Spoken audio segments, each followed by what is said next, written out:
Many horrible gadgets from the distant past were designed to cause unbearable pain or kill their target. Some of these, like the brazen bull, a brass figure in which the victim is burned alive, sound quite frightening. Other things you don't want to experience include the breast ripper and a pair of anguish. But suppose you were imprisoned and those in charge said that you were up for the boats or the horse. You might think, well, that doesn't sound so bad, but you'd be surprised. We'll explain why in this episode as we discuss some of the most gruesome medieval torture techniques. Scaphism. Scaphism, which derives from the Greek word scaph, which translates to bowl or grave, is one of the most gruesome death methods ever invented by humanity. For millennia, humans have devised a plethora of nasty and inventive ways to murder one another. From medieval execution tactics to today's botched executions, each historical epoch used the instruments at its disposal to ruthlessly eliminate individuals judged worthless. The Persian Empire, however, perhaps surpassed them all when it invented Scaphism approximately 500 BC. This ancient method of execution was also known as the boats, because victims were placed in two hollowed-out logs or boats before their agony began. The victim was force-fed milk and honey with their heads and limbs jutting out and their bodies locked inside. Their uncontrollable diarrhea filled the boats as executioners poured honey over the victims' faces, and vermin arrived to feast not just on the prisoners, but also to enter their bodies and fatally eat them from the inside out. It is vital to emphasize that there is no tangible proof of Scaphism, however. Any human remains or evidence of torture would have been long gone after more than 2 millennia. Scaphism was first mentioned in history in the works of Greek-Roman philosopher Plutarch. Plutarch witnessed such an execution after a soldier named Mithridates killed Cyrus the Younger, King Artaxerxes II's brother. While Mithridates was grateful for preventing Cyrus from overthrowing the monarch, Artaxerxes asked that he kept this a secret and tell others it was he who had assassinated Cyrus. Mithridates would forget about the covenant and boast drunkenly about killing Cyrus at a banquet. When King Artaxerxes II learned of this, he sentenced him to death by Scaphism and insisted that he die slowly. Mithridates eventually died after 17 days of Scaphism. True believers are sure that Scaphism was a true execution method that arose in ancient Persia, but maintain it was nonetheless performed only on the most audacious of criminals, ranging from traitors to the crown to brutal murderers. But, in the end, not everyone is convinced. The Blood Eagle. The Vikings did not arrive in towns on moonbeams and rainbows. According to the sagas, the Vikings tormented their enemies in the name of their god Odin as they seized territory. If the mention of a blood eagle was even spoken, one would leave town and never return. Blood eagle is described in Viking sagas as one of the most painful and terrible torture tactics ever imagined. One of the oldest tales of blood eagle use is supposed to have occurred in 867. It all started a few years before when Aella, ruler of Northumbria, modern-day North Yorkshire in England, was attacked by Vikings, and Ragnar Lothbrok was slain by Aella by putting him into a pit of live snakes. In 865, Lothbrok's sons invaded England in retaliation, and when they did, one of Lothbrok's sons, Ivar the Boneless, made sure Aella was slain.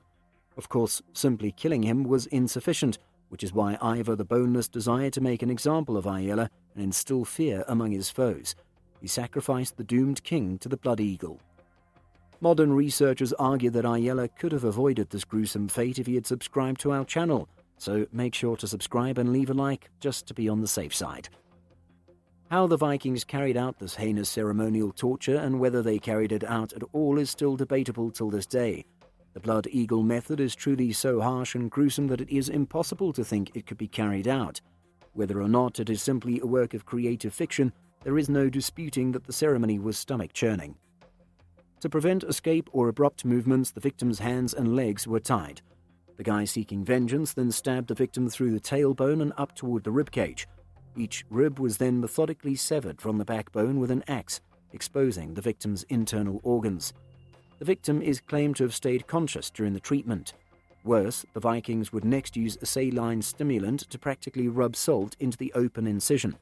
As if that wasn't enough, the torturer then ripped out the victim's lungs, making it appear as if the person had a pair of wings spread out on his back, after having all of the person's ribs sliced away and splayed out like enormous fingers. As a result, the blood eagle was revealed in all its gruesome majesty. The victim had turned into a slimy, bloody bird. Flaying.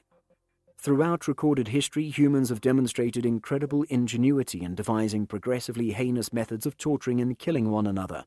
None of these methods, however, compared to being flayed or skinned alive. Flaying, a favourite of Game of Thrones' Ramsay Bolton, really predates the medieval age evoked by the programme and its source material. Numerous ancient cultures, notably the Assyrians and the Popoloca, practiced the art of skinning alive, but examples of people flaying can also be found in China during the Ming Dynasty and in Europe around the 16th century. But regardless of where or when it occurred, flaying remains one of the most horrible forms of torture and execution ever invented. Stone engravings from the time of ancient Assyria, circa 800 BC, show warriors carefully pulling the skin from victims' bodies, establishing them as one of the first nations to engage in the heinous torture.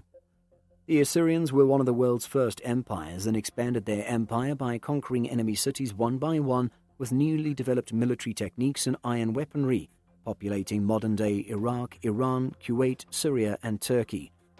According to Erica Bilbatru's testimony to the Biblical Archaeological Society, the Assyrian monarch Ashurnasirpal II punished members of a city who resisted him rather than immediately submitting. I flayed as many nobles as had revolted against me, and stretched their skins over the pile of corpses. Some I spread out within the pile, some I built on spikes upon the pile. According to the chronicle of his punishment, I flayed many across my land and stretched their skins over the walls. The Assyrians most likely flayed their foes to intimidate others, a warning of what would happen if they did not submit. But history also offers examples of rulers flaying their own people to make a point. Judass's Cradle. Diverse, horrific torture devices were devised in Europe during the Middle Ages for various purposes. Most importantly, these gadgets were devised and improved upon during the late medieval period when the Inquisition was fully operational. The Judass Cradle should not be confused with another comparable torture device known as the horse, which was popular in Prussia at the same time. The brazen bull, chair of torture, rack, pair of anguish, and other terrible torture devices were utilized during this time period.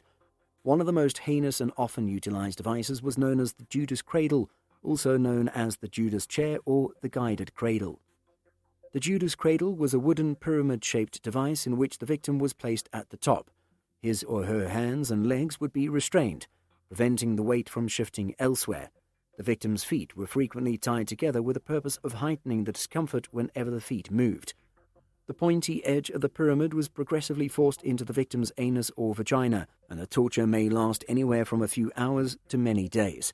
However, the period varied from victim to victim based on things other than their personal ability to tolerate the pain. A weight was sometimes placed on the victim's legs, which intensified the suffering but also resulted in a faster death. At times, oil was applied to the device, which worsened the discomfort. A Judass Cradle was usually operated by many torturers. Typically, one person would be in charge, with others assisting him. The gadget was conceived in 16th century Spain when the Inquisition was widespread and new and harsh torture tactics were being developed. The torturers were paid a certain fee, and their main responsibility was to elicit the necessary information or confession from the victims. After the Inquisition was created in Spain in the 16th century, the Judass Cradle became popular. As a result, this torture apparatus was most widely utilized in the late and near end of the medieval ages. Although it was largely employed to obtain a confession for religious grounds, it was also utilized against political opponents at the time. Another contraption comparable to the Judass Cradle was popular in Prussia, but its aim was to reprimand disobedient troops. This instrument was simply known as the horse because it was specifically designed to cause genital harm. Thank you for watching today's video, and if you did enjoy it, subscribe and watch the next part of the series to know about more horrifying punishment methods.